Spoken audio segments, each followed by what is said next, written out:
சின்ன மருமகள்ல அடுத்து நடக்க போகுதுன்னு வாங்க பார்க்கலாம். ஐஸ்வர்யா வயிற்று வழியில கடந்து துடிக்குது. மாமா மாமா முடியல மாமா, என்னால வயிறு வலி தாங்கவே முடியல மாமா அப்படின்னு சொல்லிட்டு ஐஸ்வர்யா கதறி அழுக சேது தூக்கிக்கிட்டு ஆஸ்பத்திரிக்கு போறாரு. அங்கே போனா தமிழ்ச்செல்வி இருக்காங்க. தமிழ்ச்செல்வியோடைய காலேஜ் ப்ரொஃபஸர் இருக்காங்க. என்னாச்சு என்னாச்சு ஐஸ்வர்யாக்கு அப்படின்னு சொல்லி தமிழை கேட்க, தெரியல 2 நாளாவே வயிறு வலின்னு சொல்லிக்கிட்டு இருந்தா, இன்னைக்கு அவளால வயிறு வலி தாங்க முடியல அப்படின்னு சொல்லிட்டு சேது செலவும் சரி உள்ள கொண்டு வாங்க அப்படின்னு சொல்லிட்டு தமிழ் அங்கேதான் இருக்காங்க.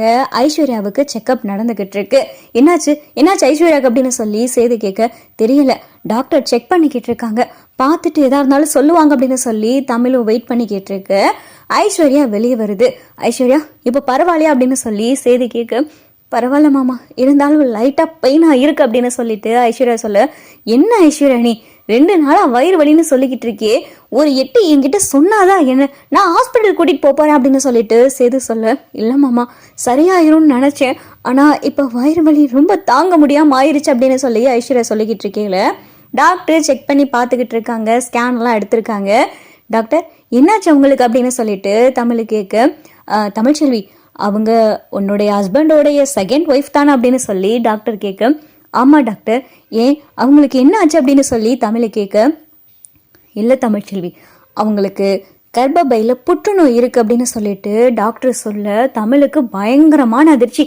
டாக்டர் என்ன சொல்றீங்க அப்படின்னு சொல்லி தமிழை கேட்க, ஆமா ரொம்ப கிரிட்டிக்கலான ஸ்டேஜில் தான் இருக்காங்க, அவங்களுக்கு இதுக்கு முன்னாடியே வயிறு வலி வந்திருக்கணும், ஆனால் அதை ரொம்ப சாதாரணமாக எடுத்துகிட்டு விட்டுருக்காங்க, இன்னைக்கு அது ரொம்ப பெரிய ப்ராப்ளத்தில் வந்து விட்டுருக்கு, கர்ப்பப்பையில் புற்றுநோய் இருக்குது, பத்தாவதுக்கு கர்ப்பப்பையவே ரிமூவ் பண்ணணும், இதனால் அவங்களுக்கு குழந்தை பெற்றுக்கிற தன்மையே போக போகுது, கர்ப்பப்பையில் புற்றுநோய் இருக்கிறனால அது மற்ற இடத்துக்கெல்லாம் பரவாமல் இருக்கிறதுக்கு இம்மீடியட்டாக அவங்களுக்கு சர்ஜரி செஞ்சே ஆகணும், அப்படி சர்ஜரியை தள்ளி போட்டாலும் அவங்களுக்கு இதனால பெரிய பாதிப்பெல்லாம் இருக்கத்தான் போகுது அப்படின்னு சொல்லி டாக்டர் சொல்ல, டாக்டர் என்ன சொல்றீங்க அப்படின்னு சொல்லி தமிழை கேட்க, ஆமா தமிழ்ச்செல்வி இதை அவங்க கிட்ட எனக்கு எப்படி சொல்றதுன்னு தெரியல, உன்னுடைய ரிலேட்டிவ் தானே, நீயே சொல்லிடுறியா, அஸ் டாக்டரா நான் எதையும் மறைக்க கூடாதுதான், இல்ல நானே சொல்லிடட்டா அப்படின்னு சொல்லிட்டு டாக்டர் கேட்க, தெரியல டாக்டர் எனக்கு அவங்க கிட்ட எப்படி சொல்றதுனே தெரியல, அந்த பொண்ணு நல்ல பொண்ணு தான் அப்படின்னு சொல்லிட்டு தமிழ் சொல்ல, சரி டாக்டர் நானே சொல்லிடுறேன் அப்படின்னு சொல்லிட்டு தமிழ் வெளியில வராங்க. அப்பதான் சேது வராரு. என்னாச்சு ஐஸ்வர்யாக்கு என்னாச்சு, டாக்டர் என்ன சொன்னாங்க அப்படின்னு சொல்லிட்டு சேது கேட்க, இல்ல அது அப்படின்னு சொல்லிட்டு தமிழ்ச்செல்வி தயங்க, ஐஸ்வர்யாவும் பயப்படுறாங்க. தமிழ் என்னாச்சு, டாக்டர் என்ன சொன்னாங்க சொல்லுங்க அப்படின்னு சொல்லி ஐஸ்வர்யா கேட்க, ஐஸ்வர்யா நான் சொல்றதுல இப்ப நீங்க பயப்படக்கூடாது, நான் என்ன சொன்னாலும் நீங்க ரொம்ப தைரியமா இருக்கணும், அதைத்தான் உங்ககிட்ட எனக்கு எப்படி சொல்றதுன்னு தெரியல அப்படின்னு சொல்லி தமிழ் மென்னு முழுங்க, என்னாச்சுன்னு சொல்ல அப்படின்னு சொல்லி சேது கேட்க, ஐஸ்வர்யாவுக்கு கர்ப்பப்பையில புற்றுநோய் அப்படின்னு சொல்லிட்டு தமிழ் சொல்ல ஐஸ்வர்யாவுக்கு பயங்கரமான அதிர்ச்சி. என்ன சொல்ற அப்படின்னு சொல்லி சேது கேட்க, ஆமா கர்ப்பப்பையில புற்றுநோய் இருக்கு ஐஸ்வர்யா, இதுக்கு முன்னாடி உங்களுக்கு வயிறு வலி வந்திருக்கா அப்படின்னு சொல்லிட்டு தமிழை கேட்க, ஆமா சின்ன குழந்தையில இருந்தே ஒரு ஸ்டேஜுக்கு அப்புறமா இந்த மாதிரி பெயின் அடிக்கடி வந்து போகும், நான் பெருசா எடுத்தது கிடையாது, ஆனா இப்பதான் என்னால ரொம்ப தாங்க முடியாம ஆயிடுச்சு அப்படின்னு சொல்லிட்டு இங்க ஐஸ்வர்யா சொல்லவும், ஏன் ஐஸ்வர்யா இதை முன்னாடியே நீங்க கவனிச்சிருந்திருக்கலால, இப்ப இது ரொம்ப கிரிட்டிக்கலான பொசிஷன்ல வந்துருச்சு, இப்ப கர்ப்பப்பையை எடுத்தே ஆகணும்னு சொல்லி டாக்டர் சொல்றாங்க அப்படின்னு சொல்லிட்டு தமிழ் சொல்ல, என்ன சொல்றீங்க அப்படின்னு சொல்லிட்டு ஐஸ்வர்யா பார்த்தா கதறி அழுகுது. இதனால என்னால குழந்தை பெற்றுக்கிற முடியாம போயிருமே, அப்ப அம்மான்ற ஸ்தானத்தை என்னால அடையவே முடியாது அப்படின்னு சொல்லி ஐஸ்வர்யா கதறி அழுதுகிட்டு இருக்கு. மாமா மாமா பாருங்க மாமா, என்னால அப்ப குழந்தை பெற்றுக்கிற முடியாதா, உங்களுக்கு என்னால குழந்தை பெற்று கொடுக்க முடியாதா, என்னை என் குழந்தை அம்மானு கூப்பிடாதா, என்ன மாமா இது அப்படின்னு சொல்லிட்டு இங்க ஐஸ்வர்யா கதறி அழுக, ஐஸ்வர்யா கொஞ்ச நேரம் அமைதியாரு ஐஸ்வர்யா அப்படின்னு சொல்லி சேது சமாதானப்படுத்துறாரு. ஐஸ்வர்யா என்ன நீங்க இந்த காலத்துல இருக்கீங்க, உங்களால குழந்தை பெற்றுக்கிற முடியாதான், ஆனா இதுக்காக நிறைய டெக்னிக்கலா எவ்வளவோ வந்துருச்சு, டெக்னாலஜி வளர்ந்துருச்சு, நீங்க உங்க ஹெல்த் முதல்ல பாருங்க, இப்ப நீங்க கண்டிப்பா சர்ஜரி செஞ்சே ஆகணும், சர்ஜரி செஞ்சுக்கிட்டாதான் அந்த கர்ப்பப்பையில இருக்கிற புற்றுநோய் மற்ற பார்ட்ஸ் எல்லாம் பாதிக்காது, இதோட அந்த கர்ப்பப்பை எடுத்தாதான் உங்க உடம்பு நல்லா இருக்கும், உங்களுக்கு தெரியும் நீங்க படிச்ச பொண்ணு, அதனால இம்மிடியட்டா சர்ஜரிக்கு ஏற்பாடு பண்ணுங்க அப்படின்னு சொல்லிட்டு தமிழ் சொல்ல ஐஸ்வர்யா கதறி அழுதுகிட்டு இருக்கு. சேதுவுக்கு என்ன பண்றேன்னு தெரியல. சரி டாக்டர் கிட்ட சர்ஜரிக்கு அப்பாயின்மெண்ட் வாங்கணும் அப்படின்னு சொல்லி சேது சொல்லவும், சரி நான் டாக்டர் கிட்ட சொல்றேன் அப்படின்னு சொல்லிட்டு தமிழும் பார்த்தா டாக்டர் கிட்ட வந்து சொல்றாங்க, சரி நாளைக்கே கூட சர்ஜரிக்கு ஏற்பாடு பண்ணிடலாம், நீங்க பேஷண்ட்டை இமீடியட்டா அட்மிட் ஆக சொல்லுங்க அப்படின்னு சொல்லிட்டு டாக்டர் சொல்ல தமிழும் வந்து இங்க ஐஸ்வர்யா கிட்டையும் சேதுக்கிட்டையும் சொல்லவும், சரி ஐஸ்வர்யா நீ இங்கே இரு, இந்த விஷயம் வீட்டில் யாருக்கும் தெரியாம நான் பார்த்துக்கிறேன் அப்படின்னு சொல்லி சேது சொல்ல, என்ன மாமா அப்ப அவ்வளவுதானா?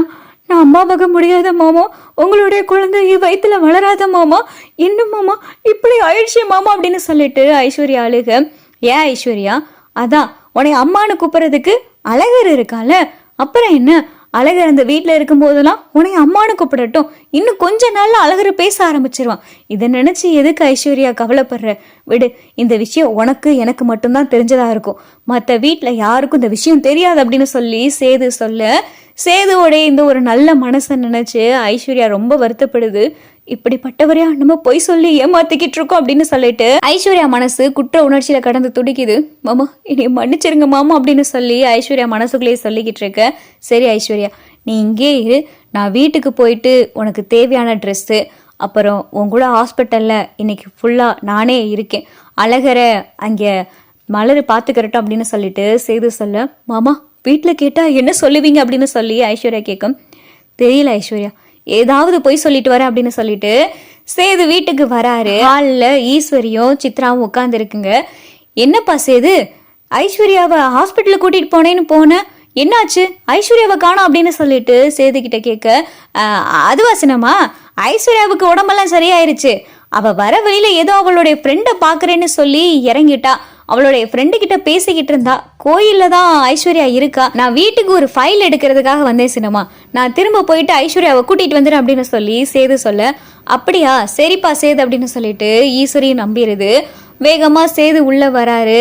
சர்ஜரிக்கு தேவையான பணம், அப்புறம் ஐஸ்வர்யாவுடைய துணி எல்லாத்தையும் எடுத்துக்கிறாரு. பேக்குக்கெல்லாம் ரெடி பண்ணிட்டு சேது வரவும் அப்ப ஈஸ்வரி பாக்குது, என்ன ஏதோ ஃபைல் எடுக்க போறேன்னு தான் சொன்னா, கையில எவ்வளவு பெரிய பேக்கை தூக்கிட்டு வரான் அப்படின்னு சொல்லிட்டு வேகமா ஈஸ்வரி, என்னப்பா சேது எங்கேயும் வெளியூர் போறியா, கையில எவ்வளவு பெரிய பேக் வச்சிருக்க அப்படின்னு சொல்லி ஈஸ்வரி கேட்க, இல்ல சின்னம்மா ஒரு இம்பார்ட்டன்டான வேலையாக வெளியில போக வேண்டியது இருக்கு, நானும் ஐஸ்வர்யாவும் தான் சேர்ந்து போறோம், 2 பேரும் போயிட்டு ஒரு 2-3 நாள்ல வந்துருவோம், ஒரு கொடைக்கானல்ல வேலை விஷயமா போறோம் அப்படின்னு சொல்லி சேது மழுப்ப, அதை பார்த்தா ஈஸ்வரி தப்பா புரிஞ்சுக்கிட்டு, என்னப்பா சேது ஹனிமூனை யாருக்கிட்டையும் சொல்லாம நீயும் ஐஸ்வர்யாவோ சீக்கிரட்டா பிளான் பண்ணிருக்கீங்களா, அதான் கொடைக்கானலுக்கு உன் பொண்டாட்டி அப்படியே கூட்டிட்டு போறியா, இதெல்லாம் எங்க கிட்ட சொன்னா நாங்க என்ன வேணா நான் சொல்ல போறோம், ஏன்பா இப்படி போய் சொல்ற அப்படின்னு சொல்ல. சின்னம்மா ஆமா எப்படி இப்படி கரெக்டா சொன்னீங்க, நானும் ஐஸ்வர்யாவும் ஹனிமூனுக்காக வெளியூர் தான் சின்னம்மா போகிறோம், இதை வீட்டில் சொல்லிட்டு போக எனக்கு கொஞ்சம் சங்கட்டமாக இருந்துச்சு,